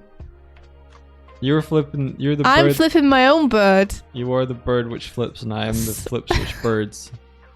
That's so cool. Oh, Martina, this is great. Thank you so much. Oh, it's floated off. It's floated off. Is this Rainbow Pony? This one that you have here, Doig. Oh no, I knocked it. Help! How dare you? Doig! How dare? Doig, help me get it back. I can't. You gotta. I can't. Unlock the camera. I can't. I took that power away from me. Remember when we were playing? There you go. When we were playing F-Zero. Yeah, here we go. Oh, it's so cute! Whoa, I love the media. Is that chalk pastels? Oh my gosh, that's so cute. Look at my little booties. Look at them. They're tiny. Look at them. I love them. Thank you so much. Wow. Oh, I'm honored. That's so nice of you. Thank you guys for the beautiful drawings. Jeez, oh. It's in the charcoal category, brushes and painter. It looks real, looks like real media. Yeah, it does. Wow, I that's really thought cool. you just done it on paper. That's so cool. And yeah, thank you for this beautiful thumbnail, Martina. Killing it as usual. Very cool. Yeah, thank you. Look, got Pilkey. Pilkey. Alright, I missed a chromel, I think, as well, so I need to get that. Can you find it, Doig? Who is it from? Oh wait, it might be right here. It's Oh, right there you go. here. To the awesome Doig and Swift. Hope 2023 will be an amazing year for you too. Keep on doing amazing arts for years to come. Have an amazing 2023. Sincerely, FD. Oh, thank you so much. You too. Oh no, the pressure. You too have an amazing 2023. You have an amazing 2024. You and have an- 5 and 6. Yeah, you have an amazing all, 20. all my years. Well, hopefully we'll all be doing it together. So for better or worse, we'll all be yearing alongside one another. Oh, I need to tell you guys what the next challenge is. Yeah. Have you? So we had a couple ideas. Have you come up with one of your own, or what's the deal? I stole yours. You stole mine. I thought it was good. You did. Okay. Unless it's not the one you're thinking of. This I almost said this year's challenge. Can you imagine that? This month's challenge to be looked at on the first stream of next month is fighting in the streets. It's animating a fighting game character. Whoa. So I got some cool examples here. So, fighting games, notorious for having extremely cool character movements, extremely clearly telegraphed. So this will be a great study for silhouette. It'll be a great study for poses and pushed poses and exaggeration specifically, as well as stuff like arcs, timing, spacing. So what we're going to ask you to do is essentially to just, it can be a stick figure if you want, or it can be one of your own characters, but to do some movements by looking at fighting games as reference. Yeah. So this is a challenge where I'm okay with you drawing your character side on like this.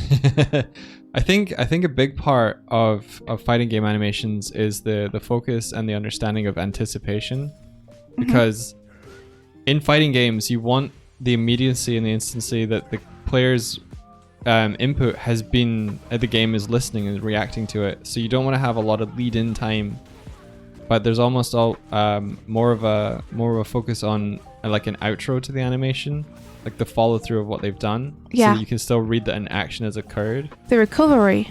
Yeah, the recovery. And that's built into the fighting game mechanics. So look here. Like, we have all these fantastic poses, right? But one thing to note,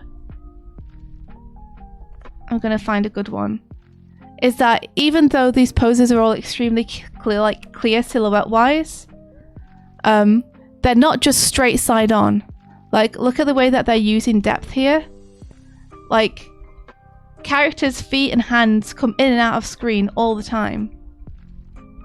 So just because it's side on doesn't mean that your character has to operate like it's flattened against two sheets of paper.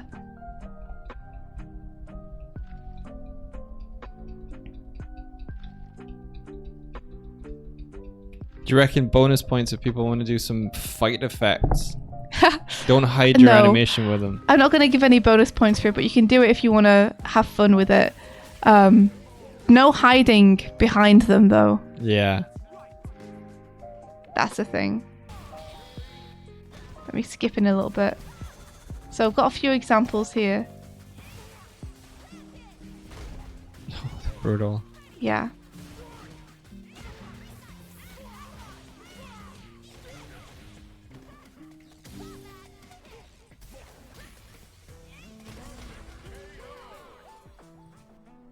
And then I also chose Dragon Ball as a good example.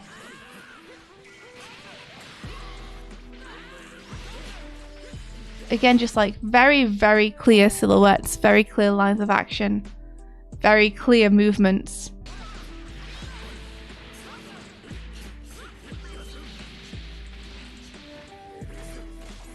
Well, Whoa. guns for hands. Guns for hands.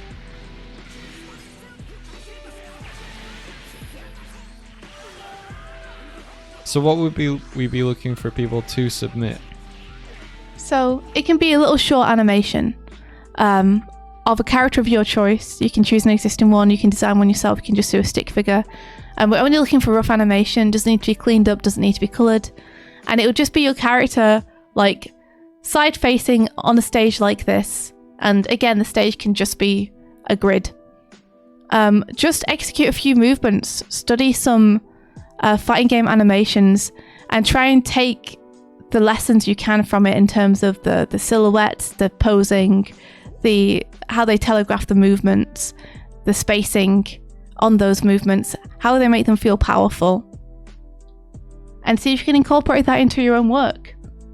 And then hopefully once you've finished doing this challenge, you'll be able to bring that into all the other animations you do, whether they're side-on or not. Like, you'll have learned a lot of lessons about how to execute lines of action, how to execute poses. Oh, I'm excited. Yeah, and you can see like the movements here are like a little bit stilted. So I don't mind if your movements are a little bit stilted too, because that's kind of part and parcel of the style of fighting games. The main thing is the readability of the poses and the feeling of impact. Design your fighter. Design their moveset. Let's go! Yeah, and of course for classic 2D drawn ones are also great for looking at for this. I chose 3D ones to show you, basically just because all of the most recent games are. But I personally will always have more of a soft spot for the 2D ones, because I think the posing there is always going to be just a little bit more deliberate. Because you don't get anything for free. Mm-hmm. But yeah, I mean, these fighting games are also a great character study in how to have movements executed, like similar movements executed by different characters that come out very differently because of who the character is.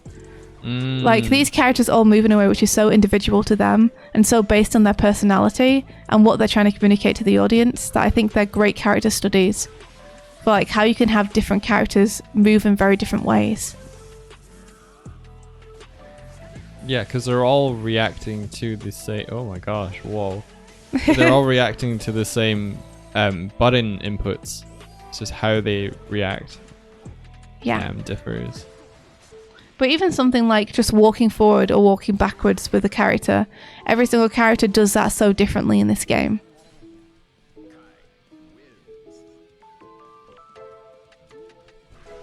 Let me see if they've got other characters fighting so you can see what I mean. The guy is so large.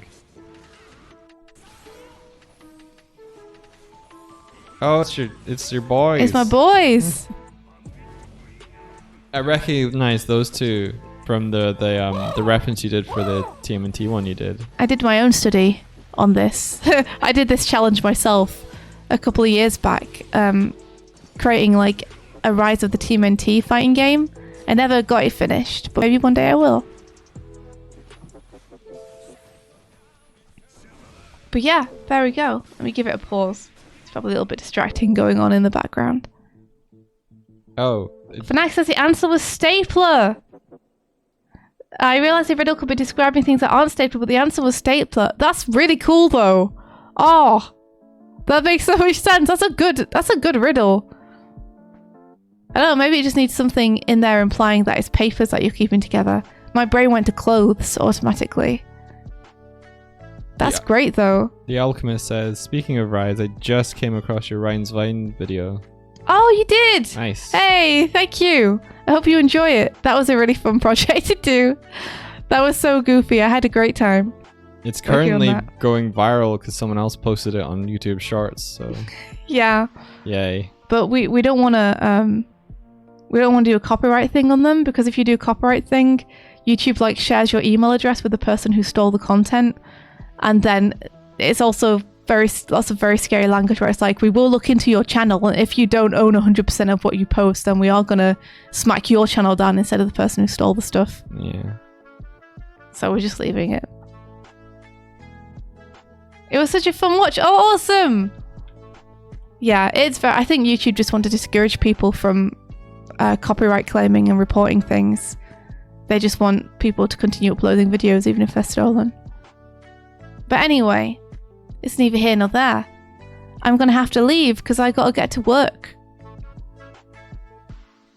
Thank you for starting the new challenge, Swifty. I'll get everything You're set up to welcome. let people submit for it and all sorts. Doig, are you gonna end the stream or are you gonna keep streaming? I'm gonna end the stream here. I'm gonna Okay. end here and get on with some stuff during my day. Alright. Well, we'll catch you guys on the flippity dip then. Flippity The dip. flippity dip. Who we raiding? Oh, Paper Box House is going. Oh, let's They raid. always raid us and we never get to raid them because we're always too late in the day. Yo, it's Todd. Todd, I just saw that you sent me some message on Discord. Let me go check that out. Yo, it's Todd. Is Todd here? Yeah. Hello.